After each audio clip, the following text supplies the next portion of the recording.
Você já confiou muito em alguém e teve uma grande decepção?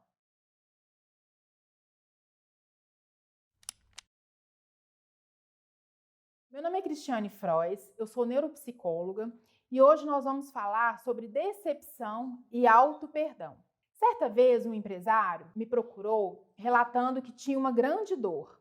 Ele me dizia que tinha confiado muito no ex-sócio, eles tinham uma relação muito boa, uma relação quase de irmãos. Se conheciam há muito tempo e era uma amizade aí de muitos anos, e eles decidiram montar aí uma empresa juntos, criaram aí uma sociedade. Nessa sociedade, começaram a ter algumas divergências de ponto de vista, enfim. Mas a amizade continuava muito forte. Ele sempre falava que qualquer divergência ali não estava acima da amizade que eles tinham. E ele confiava muito nesse amigo. Confiava a tal ponto que ele assinava vários papéis que o amigo trazia sem ao menos ler. E ele fazia aquilo e falava que estava tudo certo para ele, a amizade era o principal, que dinheiro nunca estaria acima da amizade, enfim. Ele acreditava muito, confiava muito. E o que acontece é que esse sócio literalmente estava roubando ele. E isso fez com que ele tivesse que praticamente decretar falência aí nos negócios. O sócio fugiu aí com grande parte aí do dinheiro e ele ficou ali cheio de dívidas. E ele sempre dizia que se sentia muito culpado por ter confiado excessivamente. Houve uma quebra aí na confiança, houve uma quebra financeira também muito grande. E ele sempre se culpando o tempo inteiro por ter confiado excessivamente. Da mesma forma que ele se culpava, ele também sentia uma tristeza muito grande por alguém que ele amava tanto, ter quebrado a confiança dele, enfim. Era uma série de dores que ele tinha, dores internas, e que o que acontecia é que ele ficava parado ali naquela dor. Ele ficava o tempo todo olhando para trás. Isso havia acontecido já tinha 5 anos, e ele ali sempre relembrando aquilo. E o que acontecia? Ele já tinha montado outra empresa, mas a empresa dele não andava. Ficava parada, e ele sempre assim com muita dificuldade de confiar nas pessoas. Ele não confiava em si e nem nas pessoas. E isso ali estava gerando uma série de outros problemas. Mas um dos problemas principais era o fato ali dele ficar remoendo e se culpando. Então, o que acontece? Ele ficou parado há 5 anos atrás, revivendo ali o tempo inteiro aquele acontecimento, se culpando por ter sido ingênuo, por ter acreditado, culpando também o sócio, o ex-sócio lá na época, culpando a amizade quebrada ali, uma série de fatores aí que geraram ali um monte de dores nele, dores internas. O que acontece é que há 5 anos atrás, aquele acontecimento foi que meio que fotografado na mente dele. Porque nossas memórias é como se alguma coisa ali, como se aquele momento fosse fotografado e ficasse ali em evidência, e quando a gente trouxesse isso para o momento atual, o mesmo sentimento da época vinha à tona novamente, né? Vem à tona novamente. Por quê? Porque as nossas memórias são atemporais. A gente não consegue enxergá-las com o conhecimento que a gente tem hoje. Quando a gente fotografa essas memórias na nossa mente, o sentimento que vem à tona é o sentimento da época. Não muda de acordo com o nosso crescimento. Por exemplo, algum acontecimento aconteceu na nossa infância. A criança ali que percebeu aquele acontecimento, o sentimento que a criança teve, quando a gente traz essa memória à tona, é o mesmo sentimento hoje nosso adulto. Então, a nossa memória é atemporal, ela não muda de acordo com o tempo, a não ser quando nós ressignificamos. Por isso que muitas vezes aquilo que doeu muito ali no passado, mesmo hoje nós sendo aí adultos, continua doendo quando a gente lembra, porque o sentimento que vem à tona é o mesmo sentimento da época. Então, o sentimento dele, quando ele fotografou ali aquela perda da amizade, aquela perda dos negócios, aquela perda financeira, foram uma série de perdas ali que foram fotografadas na memória dele, com o sentimento intenso do momento, era o mesmo sentimento de hoje. E hoje, no momento presente, ele tinha aprendido um monte de coisa aí durante esses 5 anos, mas a sensação, ao lembrar daquilo, era a mesma da época. A sensação ali de uma dor muito grande, aquela dor era muito intensa. Quantas vezes na nossa vida, a gente trazendo isso aí para a nossa vida atual, quantas vezes nós ficamos aí parados, relembrando alguma coisa, algum erro cometido com a mesma intensidade do momento, com a mesma dor do momento. Nós não somos capazes, muitas vezes, de nos perdoar, ou seja, a gente não consegue imaginar o seguinte: naquela época eu pensava diferente, naquela época eu agia assim por isso, por isso, por isso. Não, a gente só enxerga o erro.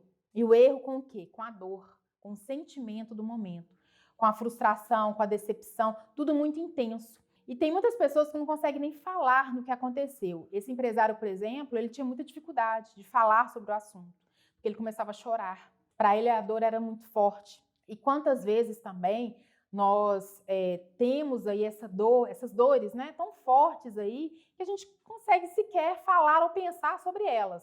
Quando a gente sabe realmente a causa, porque muitas vezes, nós já falamos isso várias vezes, nossas dores estão encobertas, e o que vem à tona são outras que a gente imagina que é a raiz, mas a raiz mesmo está ali bem encoberta.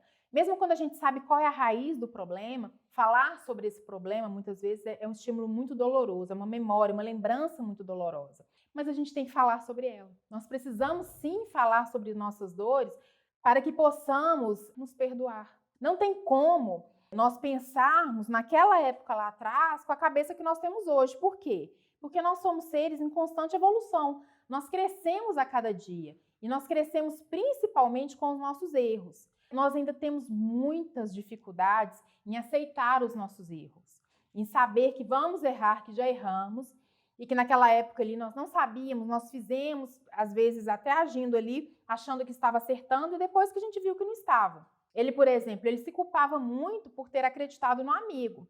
Mas, na verdade, o fato dele acreditar no amigo não era um problema. O problema principal era o amigo. Quem quebrou ali tudo, a confiança, foi o amigo. Não foi o fato dele acreditar. Até mesmo por quê? Porque ele é uma boa pessoa, ele jamais faria aquilo com o amigo. Quem fez foi o amigo. Tudo bem que ele não devia ter assinado sem ler, ok. Mas a confiança dele ali era algo nobre, era até nobre, porque a gente confiar na pessoa, nós imaginarmos que a pessoa jamais faria conosco o que nós não faríamos com ela.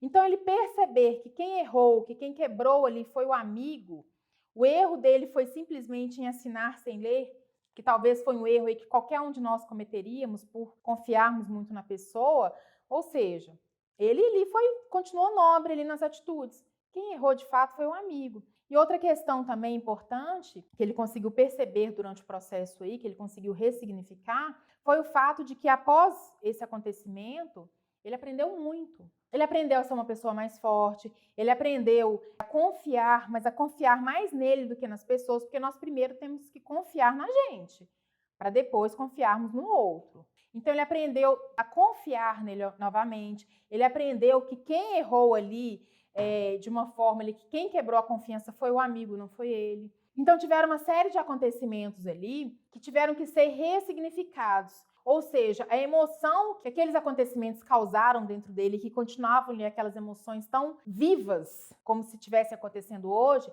não permitiam que ele enxergasse de fato o acontecimento de forma mais verdadeira. O acontecimento de forma mais verdadeira é o amigo dele que era um canalha, não ele.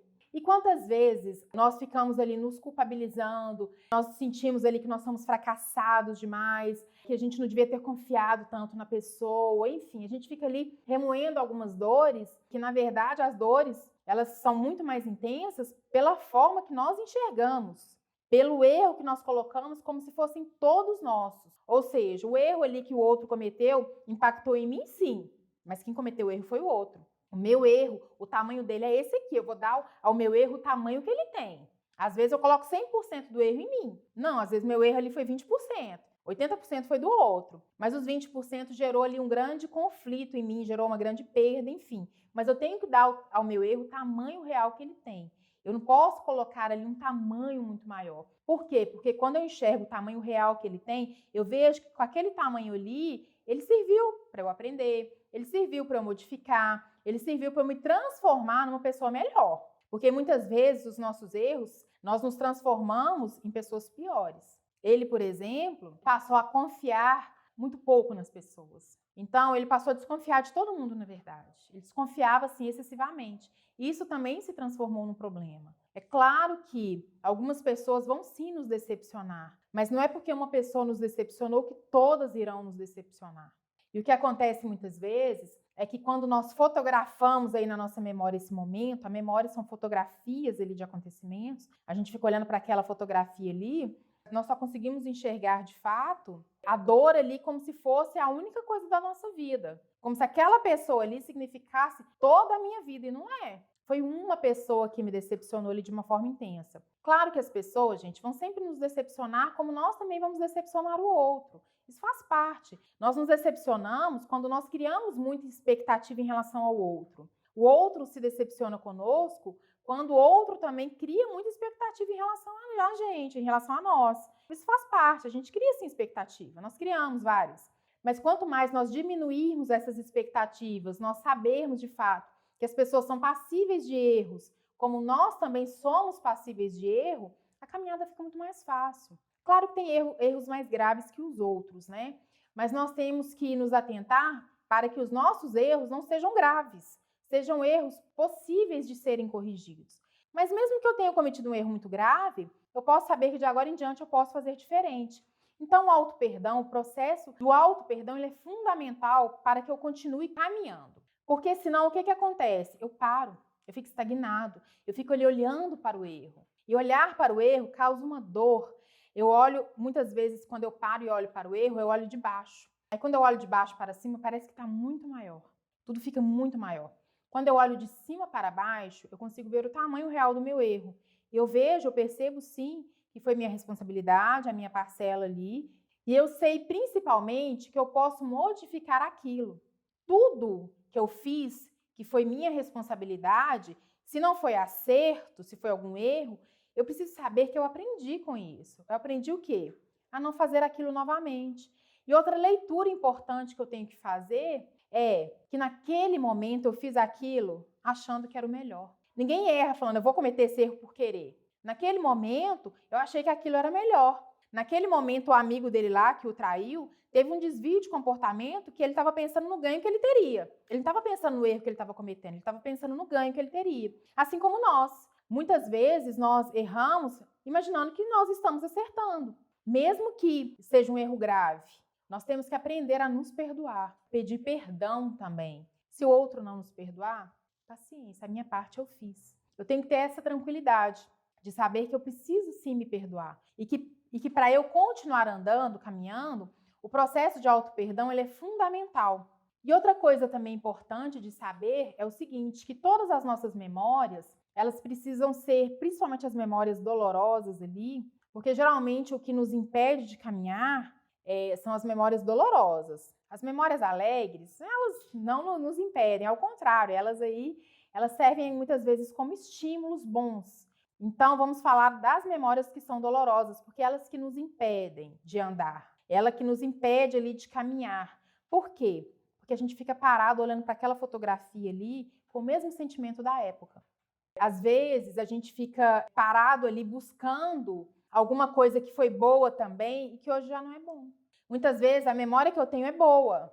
Às vezes, aquela pessoa naquele momento ali era muito bom a companhia dela. Só que hoje, no momento atual, ela mudou. A minha memória não. Então, eu fico buscando ali uma coisa que já aconteceu e que não vai acontecer mais. Até para eu conseguir entender o contexto atual, é importante para eu ressignificar essas memórias. Por exemplo, um exemplo disso é uma memória muito boa que eu tive em um determinado momento. Às vezes, naquele determinado momento ali, a minha empresa andava de vento em popa. E eu quero colocar a mesma questão hoje para ela continuar andando de vento em popa. Só que o momento mudou. O contexto atual modificou. E o que eu preciso fazer? Olhar para o contexto atual e verificar o que de fato está me fazendo bem e o que de fato não está. Assim como as pessoas. Às vezes, aquela pessoa ali, aquela amizade, aquela parceria, naquele momento ali era fantástica. Mas nesse momento ocorreram mudanças, até de comportamento da pessoa mesmo. Eu tenho que olhar para o contexto atual. Bem dizer o momento anterior ali e falar, olha, foi muito bom esse momento, essa memória realmente, ela procede, foi muito boa, ela foi marcante, só que o momento atual mudou. Então, o momento atual, eu preciso modificar também algumas coisas para eu continuar andando, porque às vezes essa amizade aqui que era muito boa já não é mais. Às vezes essa amizade aqui que era de parceria já não é mais parceria. Às vezes esse casamento aqui que era fantástico no momento anterior, hoje já não é mais. Então, eu preciso olhar para as memórias buscando o contexto atual, assim como esse empresário fez. Naquele momento lá, ele foi ingênuo porque ele confiou numa pessoa que ele amava. Então, a dor principal ali era da quebra de uma confiança de alguém que ele amava. Só que ele entendeu o seguinte, que ele continuou sendo uma pessoa de caráter, ele continuou realmente ali sendo parceiro. Quem não foi o outro. E ele entendeu o seguinte também, que a partir de agora, ele precisava continuar caminhando. Ele poderia, sim, ser muito grato ali pela amizade que ele achou que existia, pelo erro também que a pessoa trouxe. Por quê?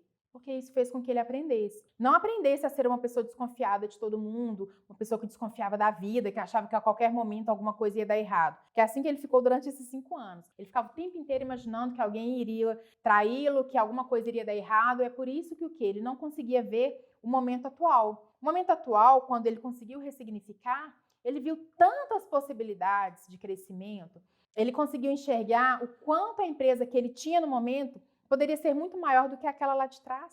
E foi isso que aconteceu. Quando ele caminhou, ele conseguiu crescer em todos os sentidos.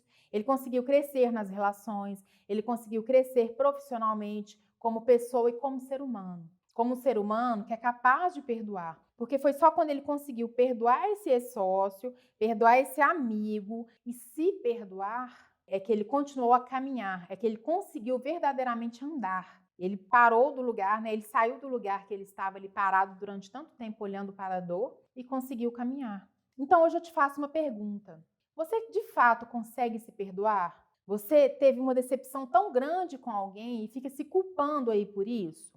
Então pare e pense na sua vida atual. Verifique aí o que de fato está te impedindo de caminhar. Tente olhar para você com mais compaixão. Por quê? Porque muitas vezes o que falta é nós olharmos para a gente com compaixão. Nós ficamos ali num processo de autopunição tão grande que esse processo faz com que a gente fique ali nos cobrando cada vez mais. Tudo que a gente faz é errado. É como se nós não fizéssemos nada de certo. A gente fica ali cobrando uma perfeição, nos xingando internamente. Tem pessoas aí que ficam ali o tempo todo colocando palavras para falar sobre si, que são palavras que a gente não falaria para ninguém, mas nós falamos para a gente. Então nós temos primeiro que observar como que é o nosso comportamento conosco. Por que falta tanta compaixão para falar sobre a gente? Para admitirmos os nossos erros, mas também para enxergarmos aí os nossos acertos. E outra coisa também, a gente saber que os nossos erros nos transformou em uma pessoa muito melhor. Nós aprendemos aí, foi através de algo cometido que não foi bom. Isso faz parte, todos nós passamos por isso. Então nós temos que olhar para a gente com mais carinho, olhar para a gente com mais amor, conseguir enxergar realmente aquilo que está nos travando aí de caminhar, sabe aquelas entraves que temos ali que nos impede de caminhar? Nós temos que olhar para isso com mais amor, nós temos que olhar para a gente com mais amor, nós temos que olhar para a gente com mais cuidado. E assim, sucessivamente, a gente vai olhar para as pessoas com esse cuidado também. A gente vai saber, assim como nós somos passíveis de erro, nós vamos saber que o outro também é. Mas a gente vai ter mais caridade para entendermos aí os nossos erros, para enxergar também os nossos acertos. Assim a gente vai ter também mais caridade para absorver aí os erros dos outros, desculpar e também não criar expectativas grandes em quem não vai conseguir cumprir. Na verdade, às vezes, o problema não é a pessoa, o problema é a expectativa que nós criamos. Nós que criamos algo ali que a pessoa não tinha. Nós que esperamos algo da pessoa que ela não tinha para dar. Assim como muitas vezes também o outro espera algo da gente que nós não temos para dar. Tudo bem, isso acontece, isso faz parte da vida. Então, nós enxergarmos isso aí, não criarmos expectativas exacerbadas em cima do outro, é fundamental para nós também aprendermos a entender que nem sempre a gente vai ter algo para dar para o outro, não. Tampouco nós teremos algo para dar para a gente naquele momento. Às vezes eu não tenho nenhum afeto para me dar, às vezes eu preciso chorar. Às vezes ali o máximo que eu vou conseguir fazer é me acolher. Está tudo ótimo, é o que eu tenho no momento. Só que quanto mais eu entender isso, mais eu vou cultivando dentro de mim sentimentos melhores em relação a mim e automaticamente em relação ao outro. Por isso que é tão importante aí eu conseguir me acolher, eu conseguir me perdoar, eu conseguir me entender, eu conseguir de fato ressignificar acontecimentos, ressignificar os meus erros, para que eu possa ter cada vez mais acertos aí diante da vida. Então é importante eu saber que a pessoa que eu sou hoje é uma pessoa que muito maior, muito melhor, porque teve os erros, né? Eu cometi aquele erro. A ótica que eu enxergo hoje é porque o erro já foi cometido e já passou. Mas no momento ali do erro, do momento que o erro estava sendo cometido, a ótica que eu tinha, que eu enxergava, era outra.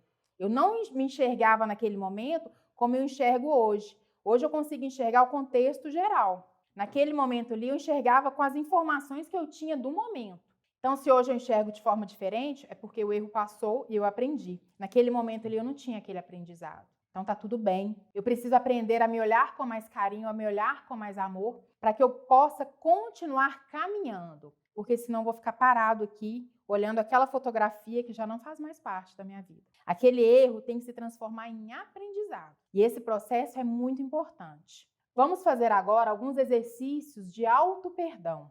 Por que é tão importante fazermos esses exercícios? Para que possamos realmente colocar esse processo de auto-perdão na prática e que possamos realmente ressignificar o acontecimento e caminhar. Mas como fazer de fato isso? Primeiro, você vai para um lugar mais tranquilo aí da sua casa, um lugar que você não vai ser interrompido, um lugar ali que tem um pouquinho mais de silêncio. Você vai sentar ou deitar do jeito que você se sentir confortável e vai lembrar ali, tentar trazer à mente o momento da dor, o momento ali que aconteceu, do acontecimento, aquela dor, e vai tentar olhar para aquela fotografia daquele momento que está na sua memória com o conhecimento que você tem hoje.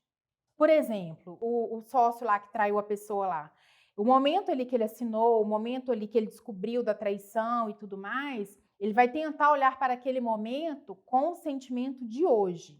Eu sei que vai vir à memória ali o sentimento da época lá, ok. Vai vir o sentimento da época, você vai tentar colocar com o sentimento de hoje. Ou seja, veio ali a dor, veio ali toda aquela lembrança ali de achar que você não vai confiar mais em ninguém, que aquela pessoa te traiu muito, que você errou em assinar e tudo mais.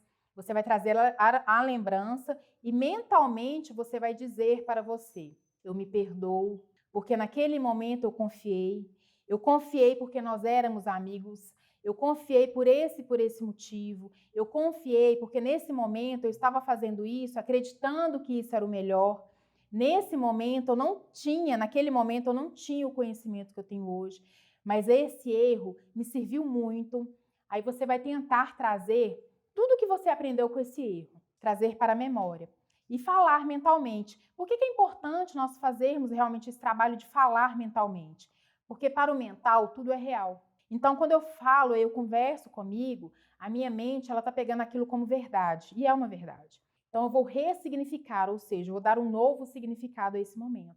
Então, vem a memória, você fala ali com você sobre aquilo. Sabe quando a gente está conversando ali com uma criança, a criança caiu, um exemplo, a gente está falando, olha, você caiu, filho, por isso, por isso. A mesma coisa você vai fazer com você. Você vai conversar com você com carinho. Então, deixa a memória vir e vai conversando. Fala, eu me perdoo, porque nesse momento eu achei que isso era o melhor.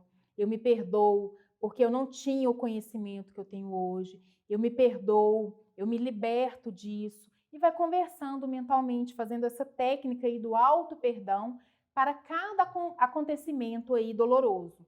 Você vai trazer e vai conversar com você, como se estivesse conversando mesmo com uma criança que está sofrendo muito. Porque nesse momento o sentimento é esse, é um sentimento de muita dor. Então converse com você, consigo, se acolhendo e ressignificando. E mostrando tudo o que você aprendeu. Falando para você mesmo que você se liberta disso. E isso trouxe muitos aprendizados. Então a pessoa que você é hoje é uma pessoa melhor, porque você aprendeu com aquela outra situação. Hoje você enxerga por um outro patamar, por uma outra visão, mas naquele momento você não enxergava. Então vai falando mesmo essa palavra para você, eu me perdoo por isso, eu me perdoo, eu me perdoo, eu me liberto. E vai citando ali do que você se perdoa. Isso é extremamente importante. Faça esse exercício todos os dias. Tira aí 2, 3 minutinhos para você fazer. Porque quanto mais você faz, mais a sua mente vai entendendo que aquilo é real. Vai chegar um momento que você vai lembrar daquela memória ali sem dor. Vai ficar o aprendizado. Mas você precisa primeiro ali se acolher nesse exercício e falar mentalmente mesmo. Eu me perdoo, eu me liberto. Hoje eu sou uma pessoa muito melhor por isso, por isso, por isso. Então você vai fazendo essa conversa interna, internalizando todo esse aprendizado que você teve, ressignificando o momento e se libertando sim dessa dor. É possível. No início é bem doloroso, porque às vezes a gente não consegue nem lembrar daquilo ali. Mas com o tempo, isso vai sendo cada vez mais possível. Comece primeiro das memórias que são mais possíveis. Não tente trazer aquelas muito dolorosas inicialmente, não. Vai primeiro se fortalecendo com aquelas memórias que são dolorosas, mas que são mais possíveis aí de serem ressignificadas. Posteriormente, você vai, então, buscando trazer aí na memória as lembranças mais doloridas e ressignificando devagar. Vamos lembrar que é um passo por vez. Começou o exercício, doeu demais, não deu conta? Pare um pouco, depois volta. Não precisa ali ficar insistindo numa dor que no momento você ainda não está dando conta. Vai devagar, vai um passo por vez, um dia por vez, um minuto por vez, até de fato você conseguir falar sobre aquilo sem doer. Aí você vai saber que de fato você se perdoou e você perdoou o outro também que trouxe ali a dor. Você conseguiu se perdoar e perdoar o momento. Você conseguiu entender o crescimento que aquilo te trouxe. E isso é extremamente importante para o seu crescimento. Mas vai devagar, um passo por vez, um dia por vez, um minuto por vez, um degrau por vez. Mas cada degrau é muito importante. Então se acolha, se trate com mais carinho, com mais respeito. Tente entender quando é o momento ali de começar, de parar, de continuar. Mas principalmente tente entender tudo de bom que tudo isso te trouxe. Porque sempre tem alguma coisa de bom aí que é trazido diante de algum sofrimento. Sempre. É só olharmos aí com mais carinho, com mais amor, que com certeza iremos encontrar. Muito obrigada.